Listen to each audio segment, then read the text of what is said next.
Welcome, Dr. Rashidian, to the Root of Our Health podcast. It is such a pleasure to have you on the show today. Pleasure's Thank you so mine. much. Thank you so much for having me. Anytime, anytime. So, would love to start high level, and we'll definitely get into a little bit more of what you do in terms of your own practice and everything else. But I love to hear from people who talk about stress. Why are we so chronically stressed in this country, or what is the root cause? I love that question. Well, the why is it's different for every individual, but as a whole, generally speaking, I think we all have the wrong definition of stress, and I think Mm, we have a different relationship with stress than we should. If we truly define stress, it's a force that causes change in your life. So going to the gym and lifting weights is stress, but that's right. stress that you put on your joints and your muscles. If you do it correctly, the results are positive. If you do it incorrectly, the results are negative. And so most people, when they talk about stress, they're thinking of the psycho-emotional side of things where, hey, I'm stressed because I live in an area with a lot of traffic, or I'm stressed because the election's coming up, or the stock market did this or that. So those are circumstances we really don't have control over. And it's not the circumstance, it's how we deal with it. So as a general population, why are we so stressed? It's because one, either we're trying to control things we don't have any control over, or two, our response to the stress is inaccurate or incorrect. And that's why we feel those negative side effects of it. Beautifully said. Beautifully said. Yeah, it's what we make of it, right? The external stressors, so to speak, things that come our way. It's how we show up or how we react, or I don't want to say react, but Yeah, just yeah, it just basically we react to them, and absolutely. it's either a good or a negative. Yeah, Um, money is a big source of stress for most people. yeah, But you go, well, money can fund terrorist activity and lead to terrible things, or it can put your kids through college. But you would never say money is good. You wouldn't say money is bad. It's just how you use it. And I think yeah, stress it's like gravity. Gravity can keep your feet on the ground so you don't float away. But it's also the reason you fell down and maybe sprained your ankle or you hit yourself. It's the same thing. It's gravity. So gravity is not good or bad, but it can lead to good right. things and bad things. Fire, it can burn your hand or it can cook your food. You wouldn't say it's good or bad. Stress is a force, and really, if we use it properly, it can be a fuel that propels us through success, happiness, joy, wealth, whatever else we want, good relationships, or it can destroy all those things. Mm, nice. So it's up to us. It's Absolutely. definitely up to us. Awesome. Well, thank you for that. Yes. And so going into then your background. So what is your background and how did you get here today? So I was 9 years old. I was traveling with my father through these remote villages in Iran, where I was born and raised. And in a village we were at, there was a woman that had gone into labor, and there were no doctors. And the midwife said, "I can't help her," and she ended up passing away in her husband's arms. And Mhm. I decided at the age of 9, I didn't want to ever have anything like that happen around me, and I wanted to become a doctor. And so fast forward 10 years later, I was a student at George Washington University and a pre-med. I wanted to become a surgeon at some point and save lives. And I went home for Christmas break, 19 years old. My dad was wearing, when I walked in the house, my dad was wearing this big, thick white neck brace, and you could tell he was on some serious painkillers because he just looked like he was out of it. And he was limp and numb from the shoulders down. He couldn't lift his arms to even give me a hug to say hello. And so Mm, we went on this journey during that Christmas break, going from doctor to doctor, trying to figure out what's wrong with that. And every doctor we went to said, "This is beyond my scope. You're going to have to go to this other doctor." And we finally ended up in a neurosurgeon's office. The neurosurgeon took a look at my dad, said, "Sir, you needed surgery yesterday. What are you waiting for?" And my dad said, well, he thought it would go away. He said, "I thought it would disappear. I thought eventually it would go away," which is literally the 5 most dangerous words anyone's ever spoken. Thought it would go away. Nothing goes oh, away unless what's causing it goes away. Long story short, the surgeon said, "You need surgery, and we're going to have to cut you open from the base of the skull to the bottom of the neck. We're going to have to break and remove the bones in the back of your spine to take pressure off the spinal cord. And then we're going to put rods and screws, fuse your whole neck. You'll never turn your head again. and you may not regain function of your hands, but we're hoping you'll have less pain. And there's a chance you might die because this is serious surgery. Dad was 70 years old. And, what I want to say is there's such a thing as a young 70 and an old 70. Well, he wasn't the young 70. He had aged. And so that's why the surgery was going to be risky. We talked to 3 different neurosurgeons. And then after the third one, we got in a taxi to go home.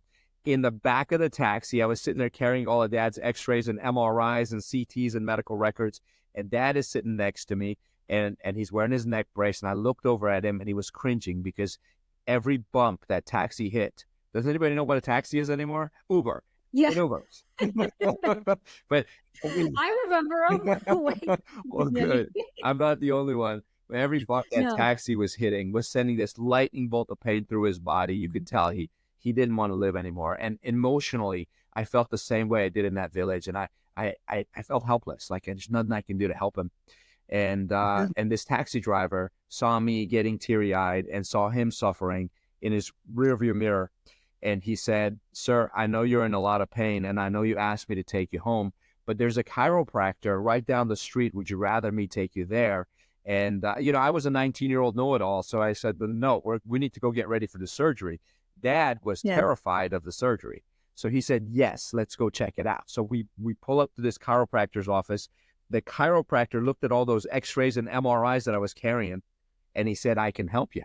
And he said, "I'm not going to do it by breaking or removing bones in your spine. I'm not going to have you on painkillers for the rest of your life. I'm certainly not going to put metal in your neck. What I will do is with my hands adjust little by little, take pressure off the spinal cord and the nerves so that your body can begin to self-heal and self-regulate." And that sounded like rubbish to me because I firmly believed the only way to get better was drugs and surgery. I didn't think there's ever any other option. So this guy's saying something different. And this chiropractor said, "Listen, your father has bone spurs that are growing into the spinal canal, narrowing the canal, and is pressing on the spinal cord. And unless we do something about it, this is not going to end well." And my respect level went up because he knew how to read the MRIs. He knew how to read the x-rays and the scans. And so Dad was under care for a good 6 months. He had to go in there about 6 days a week for a full 6 Wow. months. I mean, it was a very intense plan. But at the end of the 6 months, he had full function of his hands. He could turn his head. He had no more pain, no more painkillers, no more neck brace. And Dad lived another 18 years. He lived to be 88 years old.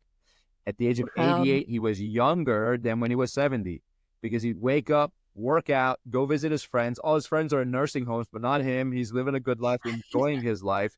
And I got to have him another 18 years. And the biggest thing that led me to, wanting to become a chiropractor myself, obviously was that story. But also it was the fact that I realized when somebody is suffering, when someone is sick, they're not the only one who suffers. My dad was sick. He was hurting. But guess what? I suffered. My mother suffered. Everyone and anyone who cared about him also suffered. And that made me Yeah. realize if I don't take care of me, my children, my spouse, and everyone around me is going to suffer just as much as me. And so now I know if I take care of me and my health, if I manage stress properly, if I keep myself healthy through the tough times of life, guess what? I'm not doing it for me. I'm doing it for Right. everybody that I love. Because I don't want to end up being a burden on them. And so that's what led me to be a chiropractor, to study stress, the neurophysiology of stress, what the body does under stress, and how to optimize that so that what we can do is actually turn pressure into power and not be burdened by it. Amazing. Amazing. Thank you for sharing that story. And yeah, it's unfortunate, but fortunate for us, each one of us to go through something like that in our lives that gives us purpose, right? That gives us a reason to do what we do.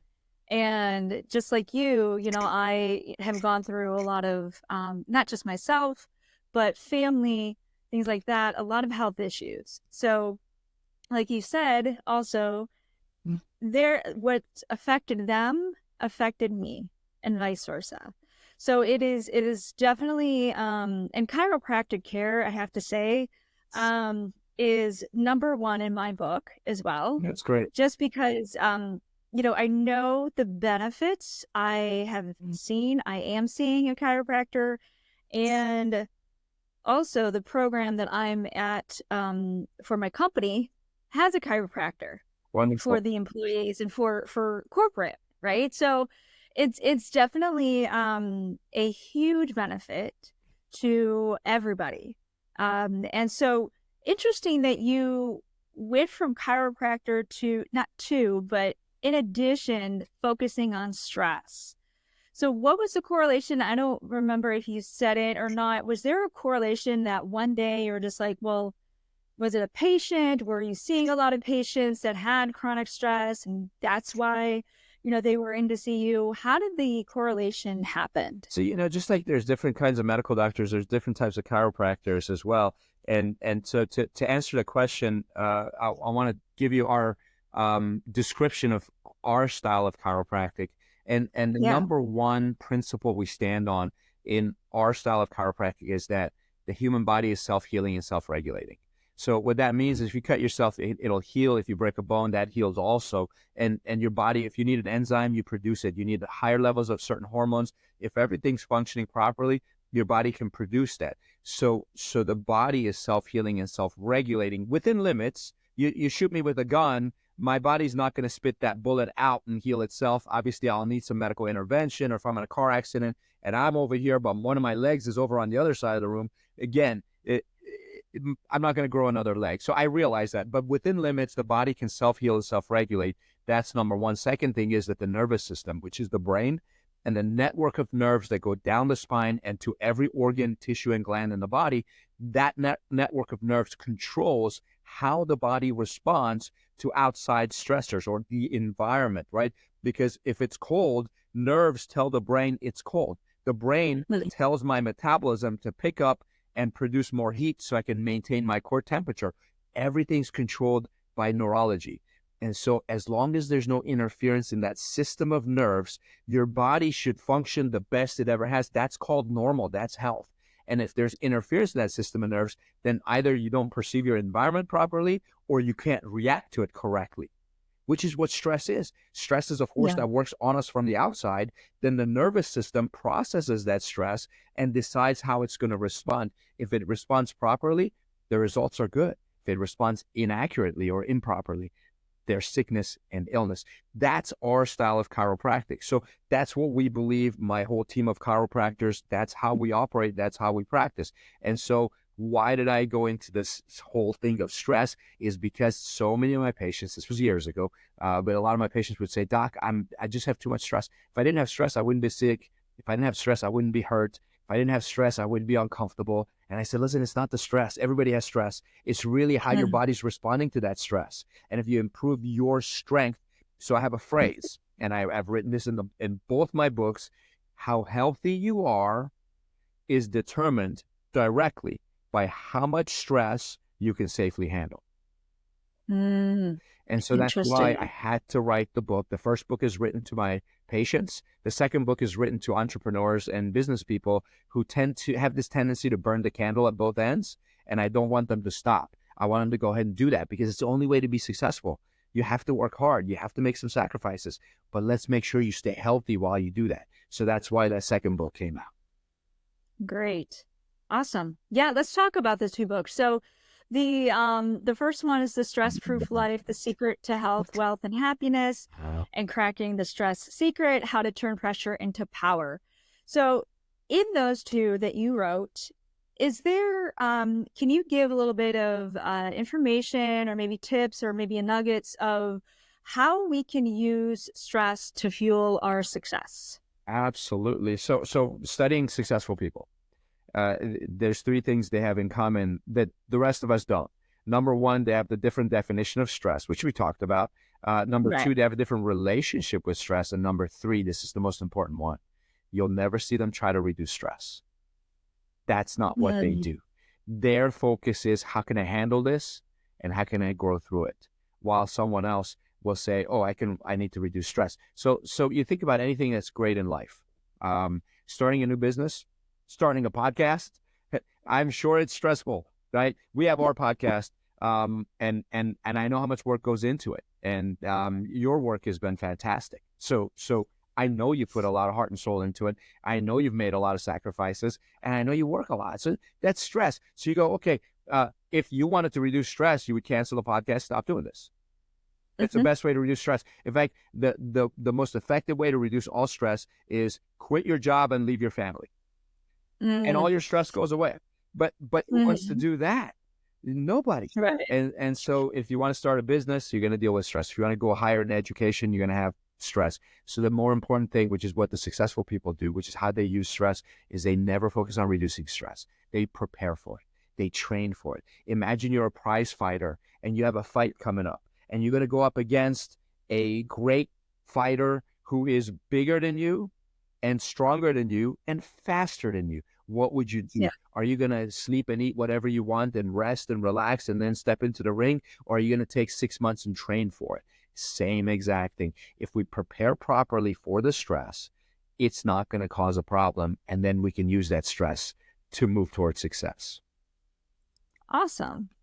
Yeah, it's just the reframing, right? It's the reframing of, again, that negative aspect of stress. And you know, forgive me, but I know that there's people who do suffer in terms of their chronic stress. It's just because of the situation that they are in, right? They're in maybe a job that they don't want, and we all have choices. I'm not going to say that they should be stuck in that job. They should obviously work hard to see what else they can do or figure out the fun aspect or the good in their present job. So it's not working, it's not minimizing the stress, it's using, like you said, using the stress to see, to figure out the good in the situation, to figure out the positive in the situation, and then thrive from that. So I mean, we all look, speeches, presentations, podcasts, everything like that. You do get stress. It amps you up. You should have stress. So to not have it is impossible, Right. first of all.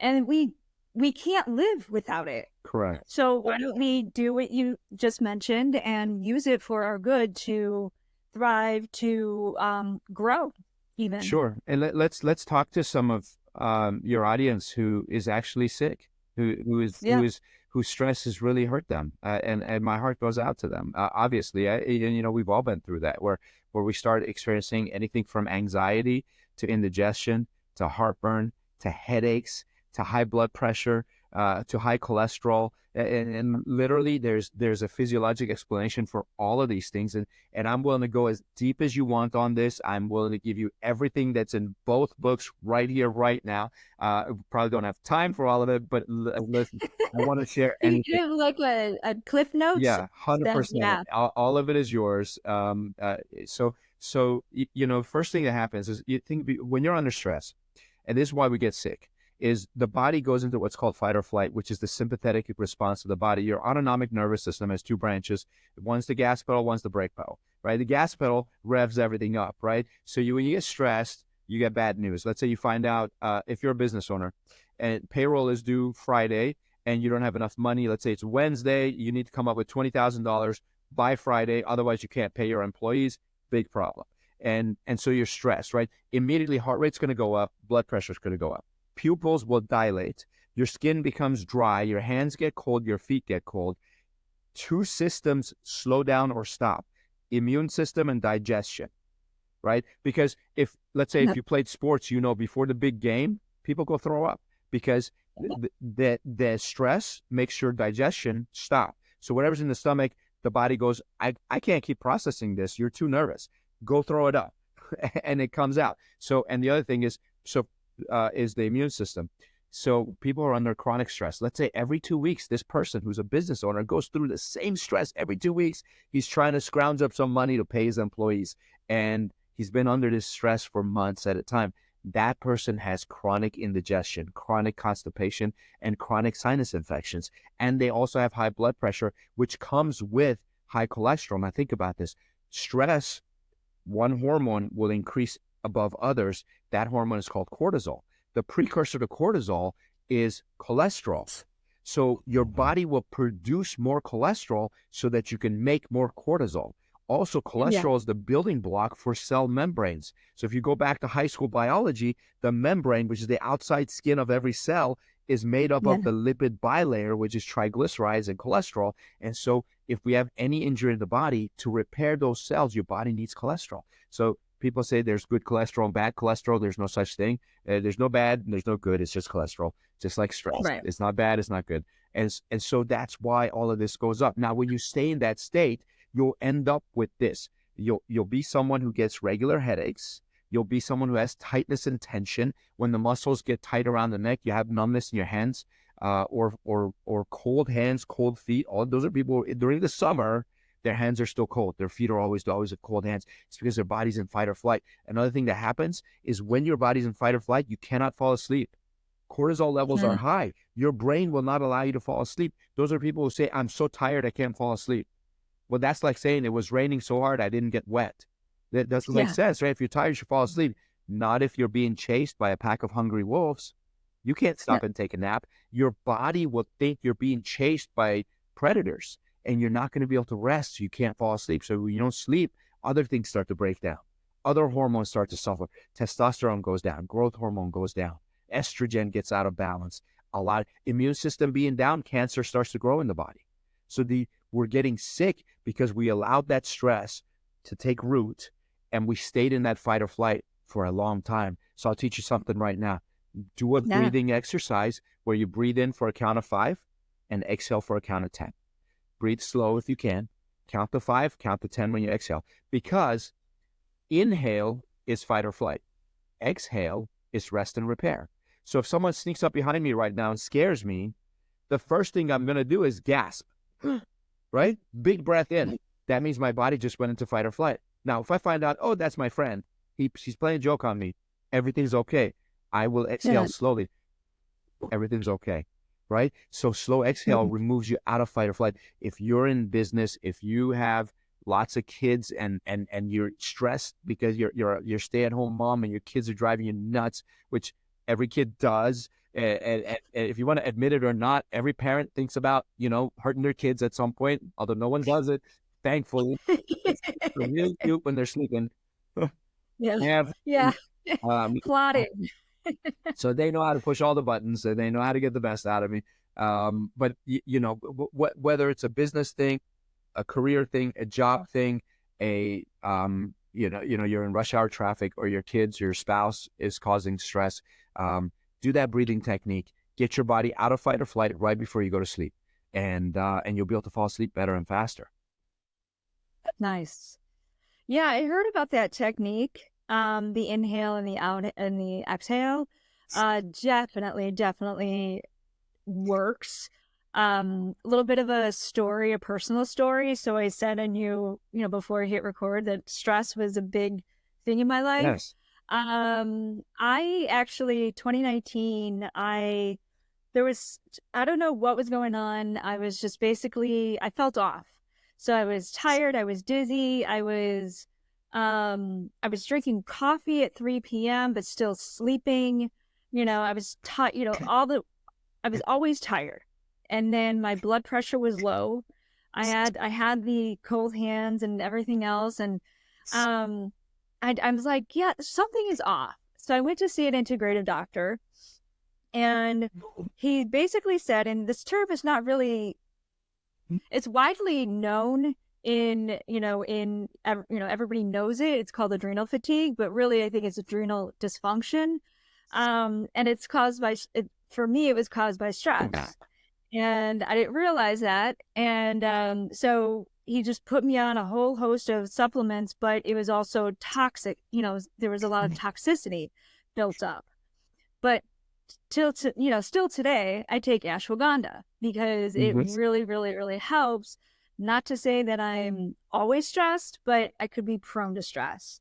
So it's really interesting to, some people, again, are like even keel, but people as entrepreneurs, as people who are risk takers, as high achievers, their stress levels tends to be up, higher because of the risk taking that they do. Absolutely. So it's just an interesting dynamic again of, yes, understanding what stress can do to you, either negative or positive.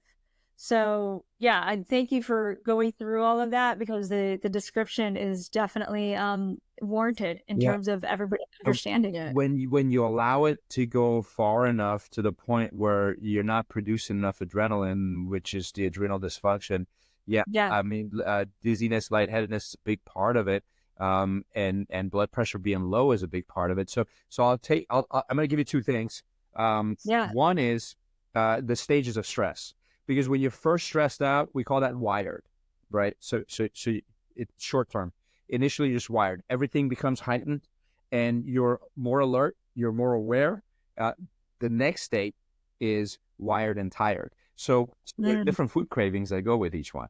Because when you're just Yeah. wired and you're staying in the wired state for a few weeks or months, you're going to crave a lot of sugar.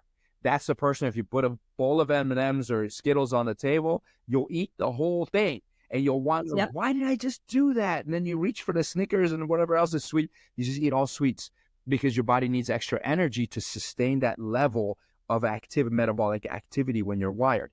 But at some point, it starts to burn out. And so you get to the stage where you're wired and tired. That's the person who's tired but can't fall asleep. Your cravings will change at that point, because now you're starting to affect your adrenal glands.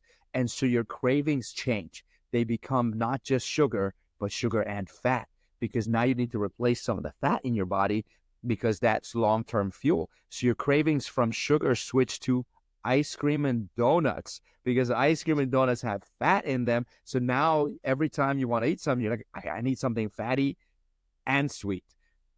Yeah. Stay in that wired and tired stage long enough. The third stage is just tired.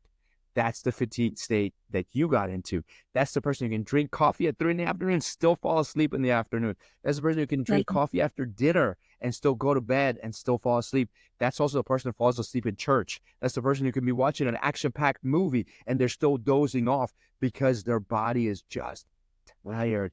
Their food Yep. cravings change.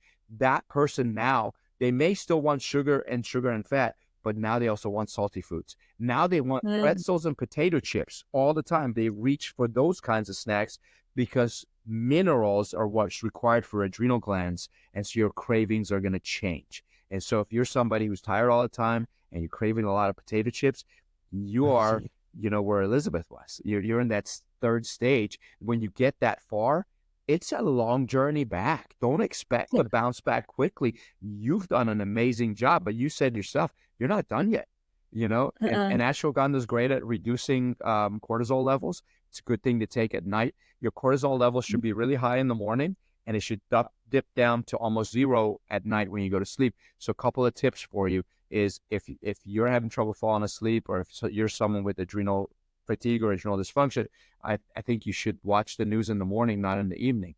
There's a lot of bad stuff in the news, but a lot of people watch evening news. No, you can't. You got to watch Hallmark in the evenings. You got to watch feel good stuff in the evenings.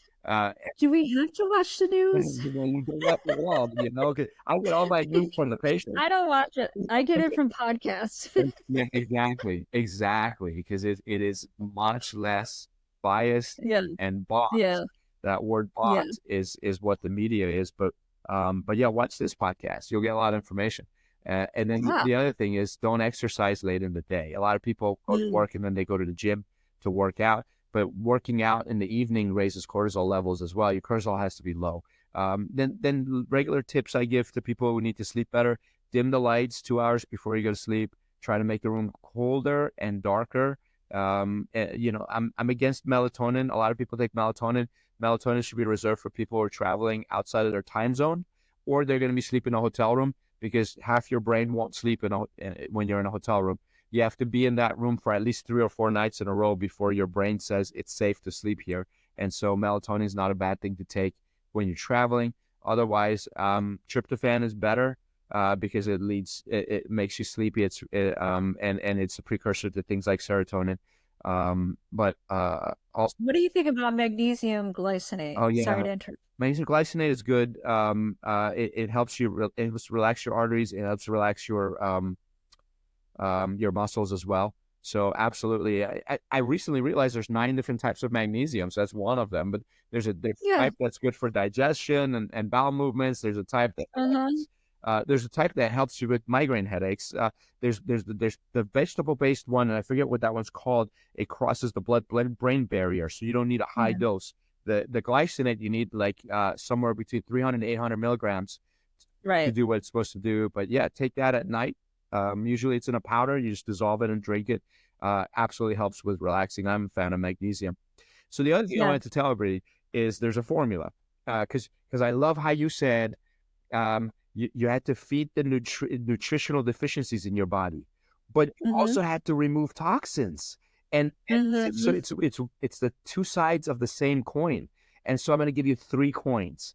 These are the three Okay. coins. This is the secret to being healthy.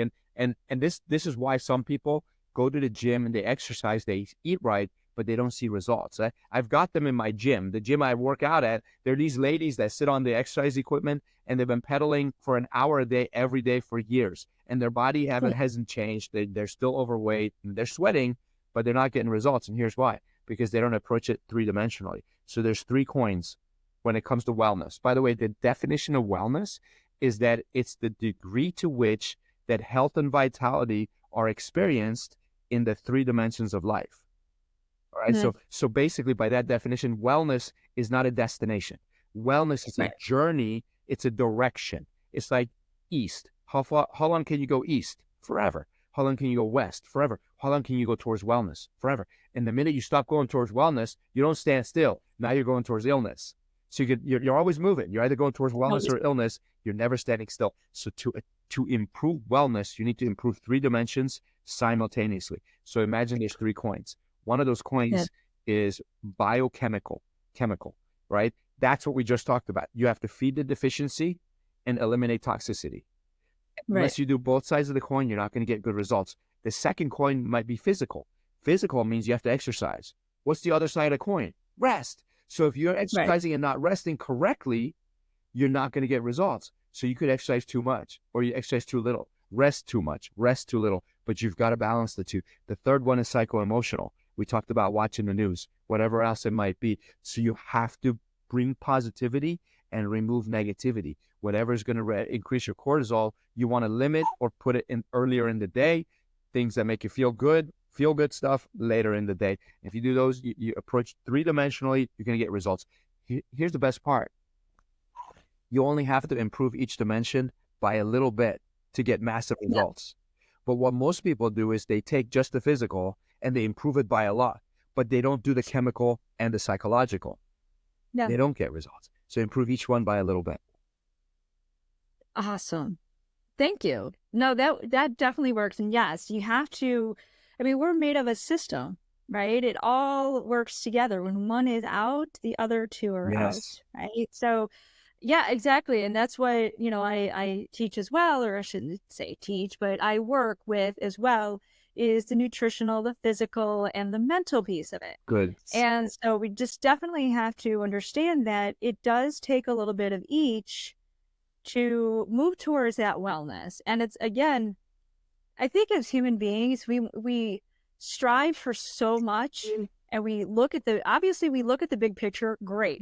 But then it's not achievable what we want, because it is going from, a 180 Mm-hmm. from where we're at today, instead of, 20%, 30%, 40%, 50, and then all the way to the 180, the little steps to that big step. So yeah, thank you for those 3 coins. I like that. I like the analogy. So definitely going to be sharing that around too, if you don't mind. Oh, absolutely. It's yours. It's yours. Awesome. Awesome. Okay. Well, you came with a plethora of information here. So is there anything that you would like to share that I haven't asked, that you would like to actually talk about a little bit more? Or have we talked all about it? Yeah, oh, absolutely. Well, I want to go back to chiropractic because Yeah. those 3 coins we talked about, they all require your nervous system to be functioning properly.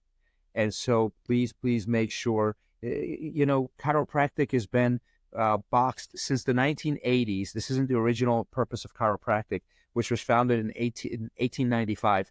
From 1895 until the 1980s, it was all about wellness, and it was about prevention, and it was about optimizing the body's original functions. Then suddenly in the 1980s, when insurance started to accept chiropractic, they turned it into back pain and neck pain. And so most people think unless they have back pain and neck pain, they shouldn't go to a chiropractor, and only go to a chiropractor when you're hurting or when you have a headache. And that's not the case. Going to chiropractor is like going to the dentist. You go to the chiropractor to get your spine checked, to make sure it's balanced and there's no nerve interference. Wouldn't it be great to fix things before they cause problems? Wouldn't it be great Yeah. to make sure you find the tooth cavity before it hits a nerve and rots through the tooth and causes gum disease? Well, we go to a dentist every 6 months, get our teeth checked, get them clean, get x-rays, all that stuff. So our patients, we x-ray them every 2 years to make sure their spine is healthy. We find out how to optimize the curves and the balance, make sure there's no nerve interference. Structurally, we align them and test them. So we do tests like heart rate variability. We do things like electromyography and surface electromyography and thermography to see if the heat patterns around their spine are normal, blood flow is normal. Heart rate variability tells me if their body is stuck in fight or flight, or if it's in rest and repair, or if it's in adrenal fatigue. We pick that up in advance before they start having symptoms. And then we work on balancing all of that, and we take a holistic approach from all three of those dimensions. That's what your chiropractor should be doing. And so if you have a dentist, you should also have a chiropractor, and you should be seeing your chiropractor on a regular, ongoing basis. And you should do it from the day you're born until the day you die. That's the fact about chiropractic. So that's one thing a lot of people are missing. And I know the naysayers are talking right now. They're going, oh, I've heard this before. They said it. They said, once you go to chiropractic, you have to go for the rest of your life. And chiropractors are shams. They want to keep you a patient forever and ever. That's 100% true. I do. If you come see me, I'm going to keep you forever. Why? Because I have a plan for you. My initial plan for you is feel better. Whatever's bothering you, I want to get rid of that first. Secondly, though, let's make you stronger, because how healthy you are depends on how much stress you can handle. So let's make you stress proof. Let's make you stronger towards stress. Let's make you more resilient towards stress. Once we do those two things, then the third stage is longevity. How do we add years to your life? The last phase, the fourth phase, how do you always feel younger than your age? So feel better, get stronger, live longer, feel younger. That's a lifetime plan. That's my goal for every patient that comes in. It's a long-term plan, and that's why our patients stay with us. And hopefully they'll continue to stay with us. So the other thing I want to tell everybody is we also have a podcast. It's called the Real Health Podcast with Brandy and Amir, my wife and I. Every week we take the latest articles in health and wellness that were published in mainstream media. We read the article, we summarize it for you, we tell you what it means, and then we give you our perspective. And we tell you how to apply it to your life for the same reasons: feel better, get stronger, live longer, and feel younger. Wow. So it's an educational podcast, really. Because I think that's what we need more of, right? It's the education piece that people are missing. I know I see it so many times. It's unfortunate, and it's like, people blindly sometimes go and listen to your doctor, of course, but in terms of taking things with a grain of salt, or taking things in your own hands. And when you even said, you growing up, what did all this neurosurgeons say, right? Or you need surgery, you need surgery, you need surgery. So if you were to just, your dad would have listened, would have gone through it, he wouldn't have been there. That's right. So we need more of this. So your podcast, my podcast, others out there, definitely educating the world, just because, the education piece, take it for what you will, right? We can't make people do what they do. But when you arm people with the knowledge, and if they go to a doctor and say, hey, I know X, Y, and Z, I don't want this. So then they'll be able to, be prepared, like you said. Exactly. So amazing. Awesome. Well, thank you so much for being here. And actually, where can people find you or reach out to you? We have two websites. One is drrashidian.com. That's my author website for the books. The other is called Mid-AtlanticClinic.com, which is our office website. And then YouTube channel is Real Chiropractic. So those Nice. would be the three best places. We have hundreds of, I don't know, maybe 1,000 videos on our YouTube channel, all little stuff. And then our podcast is also there on Spotify, iTunes, all the other places as well. Awesome. I'll link all of that in the show notes so they can just one click and they'll be there. Thank you. I have one last question for you. So what is a favorite quote of yours or any words of wisdom that you can leave us with? Wow. Favorite quote. Oh, that's a tough one. I heard someone say, who you become determines how well what you do works. And I don't remember exactly who said that. I think it was probably one of my mentors, a chiropractor, who said that. But it really resonates with me because most people think that if you have the resources, then you can do the things that you want. You can be who you want to be, and it's exactly backwards. First, you have to become the person to be able to do what you need to do, so you can have what you want to have. And as long as we flip it upside down and worry about who we're becoming, Jim Rohn says something similar to this. He said everybody's goal should be to become a millionaire, not because it's about the $1 million, but it's about who you have to become to earn $1 million. And that person, if you become a person, you can earn $1 million. That person can succeed anywhere, anytime. And so focus on who you're becoming. Constantly improve yourself. 100%. Awesome. Thank you so much, Dr. Rashidian, for being on here and for your wise words. And to my listeners, have a great one. Take care. Thank you.